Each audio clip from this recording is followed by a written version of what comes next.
image vaut 1000 mots. Valeur symbolique, propagande ou outil d'information? C'est ce que nous allons étudier dans cette exposition virtuelle où est relatée l'importance des documents iconographiques dans la diffusion d'informations et la reconnaissance mondiale du mouvement Solidarność né en Pologne en 1980.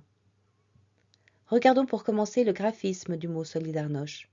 La première affiche a été créée par Jerzy Janiszewski, jeune graphiste de Gdańsk, qui l'a offert en cadeau au comité interentreprises puis au syndicat. Pour sa conception, Janiszewski raconte qu'il a été témoin de la solidarité naissante et de l'émergence d'un mouvement social. Et pour exprimer son soutien, il crée ce symbole en s'inspirant du mot solidarité du bulletin de la grève. La forme graphique du slogan montre des lettres qui se soutiennent comme les gens dans une foule. Et pour couronner le tout, le drapeau flotte dessus parce qu'il symbolise que le problème est général, que c'est un mouvement de masse. Quant à l'aspect négligé des lettres, il reflète la communication informelle présente sur les murs pendant la grève. L'image a montré à travers les millénaires qu'il est un moyen d'expression très pédagogique et accessible lorsqu'on veut faire passer un message. Les badges et les pins sont à la mode dans les années 80. Et avec le mouvement Solidarność, une quantité impressionnante de variétés et de formes a été produite pour montrer son soutien au mouvement ou à d'autres causes en lien avec celui-ci. Et nous vous proposons maintenant un défilé avec quelques exemples de ces pins. La Confédération de la Pologne indépendante, le syndicat indépendant des étudiants,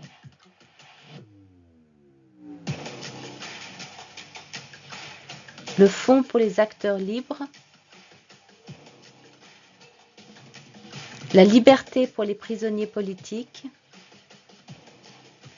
et enfin un grand cœur aux couleurs polonaises, solidarité avec vous.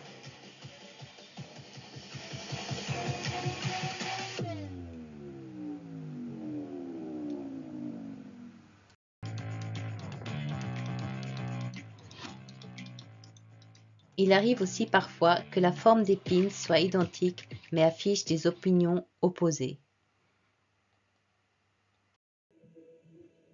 D'autres sont très clairs si l'on sait que le Parti ouvrier unifié polonais était le parti politique communiste qui a exercé le pouvoir de 1948 à 1989 et qui a interdit Solidarność après l'instauration de la loi martiale.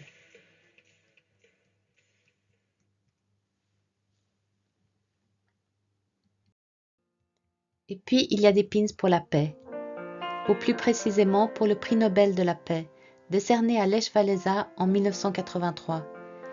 Il ne se rendra pas lui-même à la cérémonie, de peur de ne pas pouvoir revenir, et c'est sa femme qui fera le déplacement. D'ailleurs, tout le mouvement Solidarność est pacifiste, malgré les persécutions.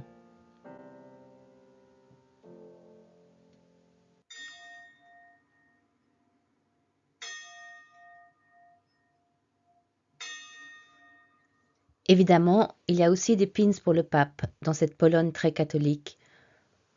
Connu comme un grand défenseur de la paix et des droits de l'homme à travers le monde, le pape Jean-Paul II, ou Karol Wojtyła, comme il s'appelait avant de devenir pape, a mené en Pologne des actions pour garantir la liberté de religion, mais il a aussi lutté pour les droits des travailleurs. Et en 1987, lors de son homélie à Gdańsk pour le monde du travail, il dit « Il n'y a pas de liberté sans solidarité ». La solidarité est aussi présente au sein de l'Église et l'Église est aussi avec Solidarność. Nous la trouvons même au chantier naval de Gdańsk, illustrée par cette photo de Leszek Biernacki prise lors d'une confession publique. Autour du prêtre, des centaines d'ouvriers sont à genoux et on aperçoit Lech Wałęsa au micro en haut à droite. Vermeer-Dieu est partie intégrante de la vie polonaise et cette photographie de Leszek Biernacki nous met face à un mur très haut où une banderole révèle « Soyez avec nous Marie » et en dessous « Solidarność ». Au pied de cet immense mur, deux femmes allument des bougies comme sur un autel. À l'époque, Biernacki est un jeune diplômé d'une école d'art, passionné par la photographie. Il a toujours un appareil photo sur lui et fait beaucoup de documentation photographique très évocatrice de cette période. Nous venons de voir que la ferveur religieuse est grande, mais la force et la volonté de la population se manifestent aussi par d'autres actions. Dans cette photo, l'horizontalité nous met face à un mur infranchissable de policiers bleus.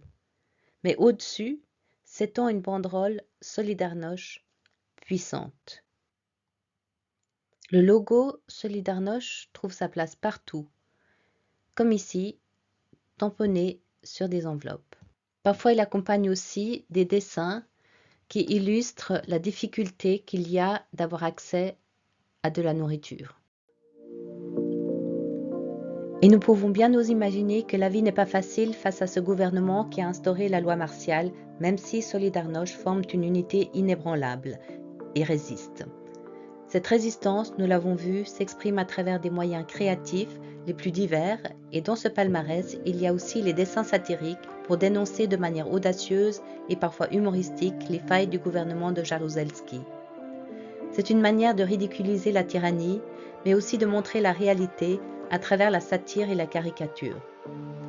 Nous allons maintenant parcourir quelques dessins d'Andrzej Krause, peut-être les plus célèbres de l'époque. Connu en Pologne pour ses dessins satiriques, Krause a aussi contribué au Tygodnik Solidarność, publication clandestine, hebdomadaire et anticommuniste. Ces dessins illustrent la répression de la milice et des militaires face à un peuple qui demande justice et paix.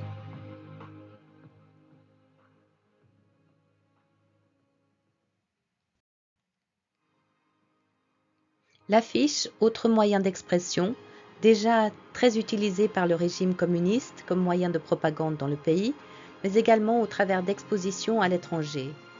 Dans les années 80, on se sert aussi de l'affiche pour la campagne graphique de Solidarność. Elle est très souvent réalisée bénévolement par des artistes et des étudiants, et leur expressivité utilise la métaphore du symbole et de l'humour avec un choix graphique qui s'éloigne de l'art favorisé par le régime et la censure. Nous arrivons à la fin de cette présentation de pins, de photographies, de caricatures et d'affiches porteurs de messages importants qui nous donnent aussi un reflet de la réalité de solidarité dans les années 1980. Et si dans cette visite nous nous sommes penchés sur des objets, des images et leur symbolisme, le travail des historiens et historiennes permet de définir leur rôle dans un contexte historique. Alors rejoignez-nous sur solidarity1980.com.